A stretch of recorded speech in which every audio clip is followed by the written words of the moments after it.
कि राघव चड्ढा कभी भी जेल जा सकते हैं।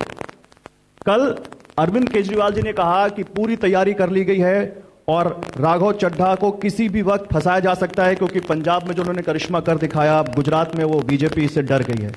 तो मैं आपसे इसी सवाल से, इसी मुद्दे से शुरू करता हूं। राघव, क्या वाकई राघव चड्ढा जेल जाने वाले हैं? भारतीय जनता पार्टी की, गौरव भाई, ये कोशिश है कि आम आदमी पार्टी के अरविंद केजरीवाल जी के जो आसपास के महत्वपूर्ण लोग हैं, जिन्हें अरविंद केजरीवाल जी एक बड़ी जिम्मेदारी के लायक समझते हैं और अपनी क्लोज टीम का अहम हिस्सा मानते हैं, उन सबको एक एक करके जेल में डाल दो ताकि केजरीवाल कमजोर हो जाए, आम आदमी पार्टी कमजोर हो जाए। जब से मुझे गुजरात का सह प्रभारी बनाकर जो भूमिका मैंने पंजाब में निभाई, वही भूमिका निभाने के लिए जब मुझे गुजरात भेजा गया और मैंने लगातार जोर शोर से गुजरात में काम शुरू किया, तब से भारतीय जनता पार्टी, आम आदमी पार्टी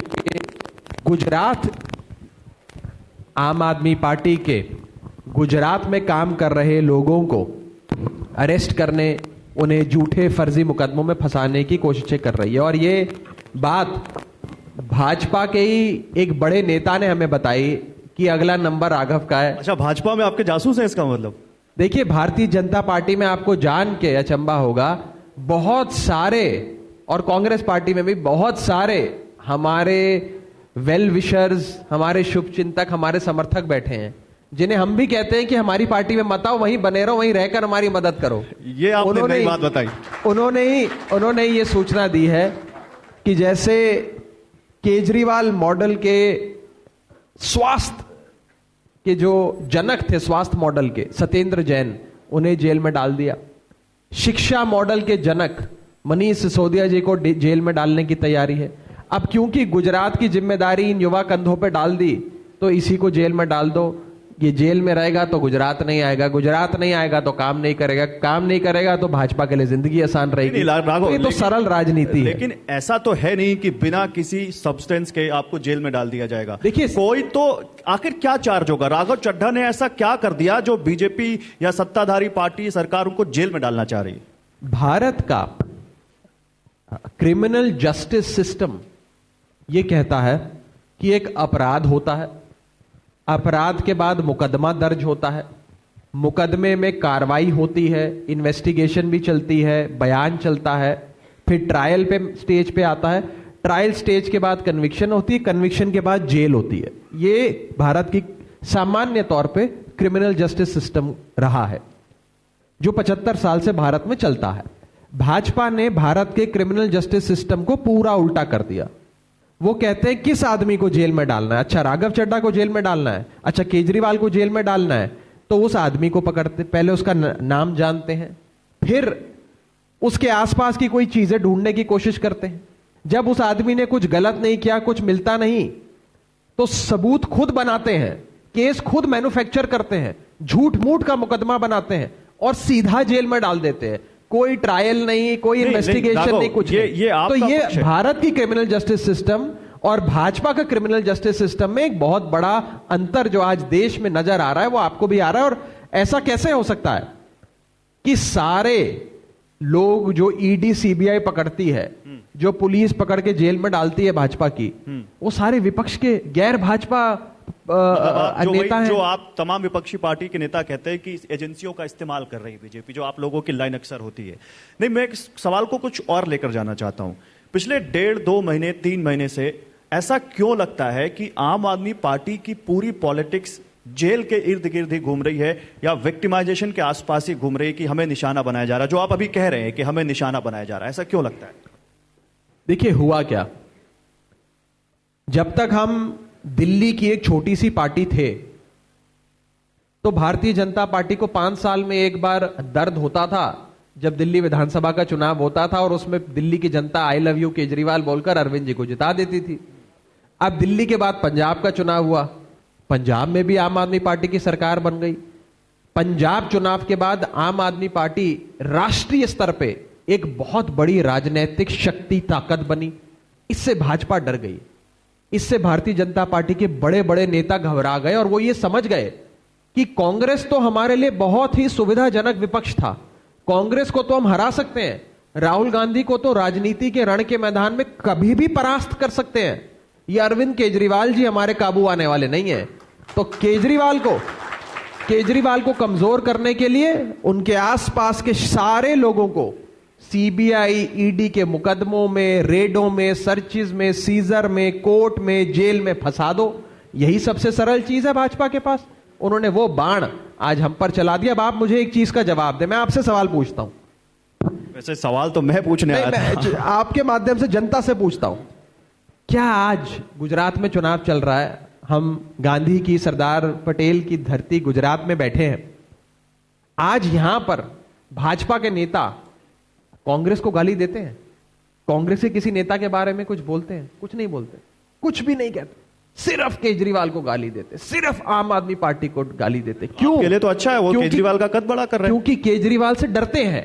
अरविंद केजरीवाल जी रात को भूत बनकर भाजपा के नेताओं के सपनों में आते हैं और वो सक पका के उठ जाते हैं भाजपा के नेता। आपने कांग्रेस का जिक्र किया, मैं कांग्रेस गुजरात चुनाव पे ही आऊंगा, लेकिन पहले कांग्रेस के बारे में बात कर लेते हैं। आम आदमी पार्टी के बारे में जो अभी तक का एनालिसिस है, आम आदमी पार्टी उन स्टेट्स में बड़ा अच्छा करती है जहां कांग्रेस कमजोर हो रही है, या फिर कांग्रेस जहां सत्ता में है, और उसका उदाहरण भी है, पहले दिल्ली और अब पंजाब। आम आदमी पार्टी उन राज्यों में जहां बीजेपी की सरकार है वहां पर उतना अच्छा प्रदर्शन नहीं कर पाती, या कहें कि खराब प्रदर्शन करती है। उसके लिए आप उत्तराखंड, उत्तर प्रदेश और गोवा गिन सकते हैं। अब आप गुजरात आए हैं और 27 सालों से यहां बीजेपी की सरकार है। यह धारणा गौरव भाई थोड़ी सी गलत है और इसको बड़ा सिंप्लीफाई करके पेश करने की कोशिश अक्सर करी जाती है कि आम आदमी पार्टी वहीं अच्छा करती है जहां कांग्रेस की सरकार होती है, लेकिन यह गलत है। क्यों? दिल्ली में, दिल्ली विधानसभा चुनाव में आम आदमी पार्टी का मुकाबला कांग्रेस से नहीं होता। कांग्रेस पहले भी जीरो पे थी, आज भी जीरो पर है। 2015 का विधानसभा चुनाव भाजपा बनाम आम आदमी पार्टी। चलिए मैं इस सवाल को और सिंप्लीफाई कर देता हूं। आम आदमी पार्टी कांग्रेस का स्पेस ले रही है, ये लोग कहते हैं। जब एक स्टेट के, एक सूबे के 55, 60, 65% लोग एक पार्टी को वोट दें, जैसे दिल्ली में देते हैं, जैसे पंजाब के लोगों ने दिया, इसका मतलब है भाजपा का मतदाता, कांग्रेस का मतदाता, फेंस सिटर मतदाता, हिंदू हो, कोई और धर्म का हो, सवर्ण हो, दलित हो, अमीर हो, गरीब हो, महिला हो, पुरुष हो, यंग हो, ओल्ड हो, हर तबके का, हर बिरादरी का, हर धर्म का, हर जात का शख्स बदलाव के लिए, परिवर्तन के लिए, एक नए केजरीवाल मॉडल के लिए झाड़ू का बटन दबाता है। कोई एक पार्टी विशेष का नहीं दबाता। इसीलिए मैं कहता हूं कि ये जो धारणा है ये गलत है। और गुजरात की जहां तक बात है, गुजरात में कांग्रेस पार्टी वो बूढ़ी पार्टी है जो अपनी अंतिम सांसें ले रही है, हाशिए पर है। कांग्रेस पार्टी पिछले 27 सालों में यहां भाजपा को नहीं हरा पाई। जो पार्टी 27 सालों में भाजपा को नहीं हरा पाई, अब वो 28वें साल में क्या हराएगी? इसीलिए गुजरात के लोग जो बदलाव चाहते हैं, परिवर्तन चाहते हैं, जो थक गए हैं एक ही रंग की, भाजपा के रंग की शर्ट पहन पहन के, हर बार मशीन पे एक ही बटन दबा दबा के, आज वो झाड़ू का बटन दबाकर केजरीवाल मॉडल ऑफ गवर्नेंस को अपनाना चाहते हैं, आम आदमी पार्टी की परिवर्तन वाली सरकार लाना चाहते हैं। तो राघव चड्ढा ये कह रहे हैं कि गुजरात का चुनाव इस बार दिल्ली मॉडल या कहें Kejriwal model versus Gujarat model होगा। और गुजरात में जब हम बात करते हैं तो बीजेपी 27 सालों से सत्ता में, और जिसमें से आधा तो वो रहे हैं जो इस वक्त देश के प्रधानमंत्री हैं, वो मुख्यमंत्री रहे हैं 27 सालों से। और आप भी आज दिल्ली में 2 चुनाव बहुत प्रचंड बहुमत से जीते हैं। क्या कांग्रेस बिल्कुल, आपने कांग्रेस की बात की, काफी बात की, कांग्रेस बिल्कुल सीन से गायब है और ये चुनाव केजरीवाल वर्सेस मोदी है गुजरात का? 2024 का सेमीफाइनल भी लोग कह रहे हैं, उस पर बाद में बात करेंगे। क्या ये केजरीवाल वर्सेस मोदी है? देखिए, हर चुनाव बुनियादी मुद्दों पे लड़ा जाता है। आज अरविंद केजरीवाल जी की दिल्ली में सरकार है 7 सालों से, बीजेपी की सरकार है गुजरात में 27 सालों से।